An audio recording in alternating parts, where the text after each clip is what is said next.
Hey everyone, and welcome. Today, we are diving into the fascinating and sometimes tricky world of international dining. We're going to tackle that feeling of, well, dinner table anxiety and turn it into pure confidence, giving you a passport to connect with people, anywhere, one meal at a time.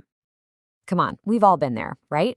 You sit down and there it is, a sea of forks and spoons and knives. You get that momentary flash of panic. It's a surprisingly common feeling, whether you're at a fancy restaurant down the street or you're halfway across the globe. So picture this. You're at a really important dinner, maybe with new clients or your partner's family. The conversation's great, you're making a fantastic impression, and then the food arrives. Everyone else just naturally picks up their utensils and you freeze. And suddenly, what you do next feels like it carries a ton of weight. Right? And that feeling? That's exactly why this all matters so much. This isn't just about memorizing some stuffy old rules. It's about something way deeper. It's about showing respect and building a real connection with the people you're sharing a meal with. Look, getting something wrong might lead to a bit of an awkward moment, sure. But understanding and respecting the local customs, that shows people you actually care. It's this powerful, unspoken signal that you value their culture. And that simple act can build some incredible trust. Okay, so let's get right into it, starting with the very basics, the tools we all use to eat. You'd think a fork is just a fork, right? Well, it's not quite that simple.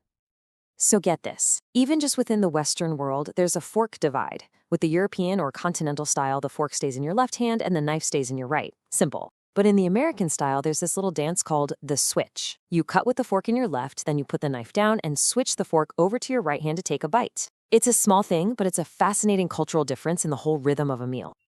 And when we move to chopsticks, oh boy, the details are just incredible.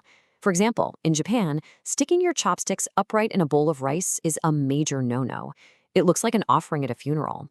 In China, tapping your bowl with your chopsticks is something a beggar might do. And in Korea, there's a clear division of labor. The spoon is for rice and soup, and the chopsticks, they're strictly for all the delicious side dishes.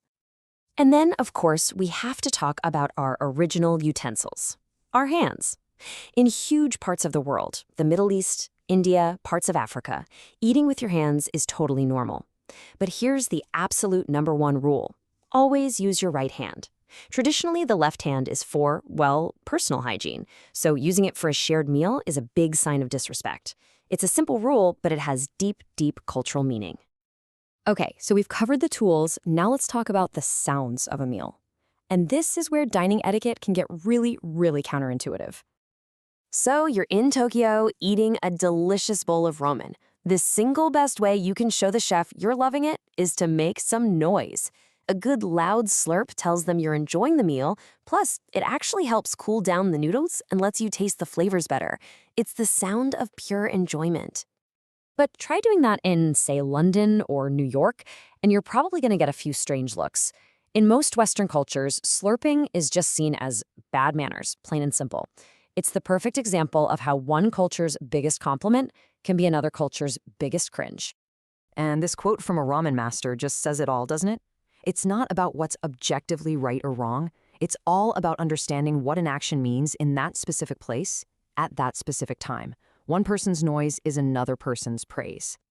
All right, the meal was amazing. Everyone's full and happy. But wait, there's one last social puzzle to solve, the check. And how this moment is handled reveals so much about a culture. In the US, it's super common to go Dutch and split the bill down to the cent. In Spain, though, it's more about convivencia, this idea of togetherness. So one person might grab the bill knowing someone else will get it next time. And then you go to China, where the person who did the inviting always pays. But the guests will often put on a good show of trying to fight for the bill as a way to show their own generosity and respect. And what's so fascinating is that it's not really about the money at all. These rituals are all about expressing social values. Is the culture focused on individualism or community or showing generosity? The way that bill gets paid tells you a whole story. Okay, so fork switching, chopstick placement, to slurp or not to slurp, who pays the bill? I know, it can feel like a lot to remember. So how in the world are you supposed to navigate all this without carrying a guidebook everywhere? Well, here's the really good news. You don't have to. Seriously, nobody expects a visitor to be an expert on day one. Perfection is not the goal here. The real goal is just to be respectful, and there's a much, much simpler way to show that. So here it is, the golden rule. The one thing to remember if you forget everything else. When in doubt, just watch what other people are doing. Your most valuable tool is your own observation. Watch your host, see what your neighbors at the table are doing, and just follow their lead. A genuine smile and a humble attitude will smooth over almost any mistake you could possibly make. It shows you're trying, and that is what truly matters. So maybe, just maybe, the most important dining rule in the entire world has nothing to do with forks or chopsticks at all. Maybe it's all about empathy and curiosity. Something to think about the next time you share a meal wherever you are. Thanks for watching.